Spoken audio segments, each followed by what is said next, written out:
గమనించాలి.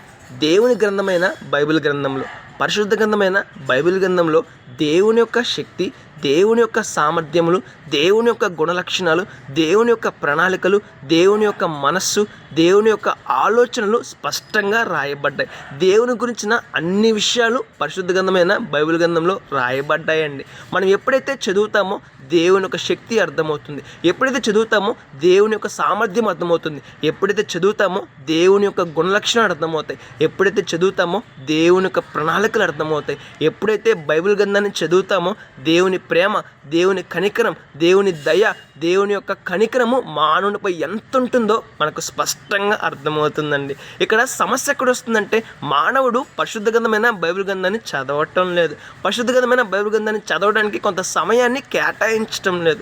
బైబిల్ గ్రంథాన్ని చదవకపోవడం ద్వారా దేవుని యొక్క శక్తిపై, దేవుని యొక్క సామర్థ్యంపై, దేవుని యొక్క ఆలోచనలపై, దేవుని యొక్క మనస్సుపై మనకు అనుమానం కలుగుతూ ఉంటుంది. దేవుడు ఎందుకు ఈ కార్యం చేయలేదు, దేవుడు ఎందుకు అద్భుతం చేయలేదు, దేవుడు ఎందుకు పని చేయలేదని దేవునిపై మనము అసహనాన్ని వ్యక్తపరుస్తూ ఉంటాం. కారణం ఏంటి? బైబిల్ గ్రంథాన్ని చదవకపోవడమే. ఎప్పుడైతే బైబిల్ గ్రంథాన్ని చదువుతామో మనకు దేవుని గురించిన అవగాహన వస్తుంది. మన కష్ట సమయాల్లో, మన బాధల్లో, మన ఇబ్బందుల్లో, మన సమస్యల్లో ధైర్యంగా ఉంటాము. ఒకసారి ఆలోచన చేద్దాము. పరిశుద్ధ గ్రంథమైన బైబిల్ గ్రంథాన్ని చదువుదాము, దేవుని గురించిన అవగాహన కలిగి జీవిద్దాము, మన కష్ట సమయాల్లో ధైర్యంగా జీవిద్దాము. రేపటి దినాన శ్రేష్టమైన ఆశీర్వాదాన్ని, శ్రేష్టమైన సహాయాన్ని పొందుకుందాం. May God bless you.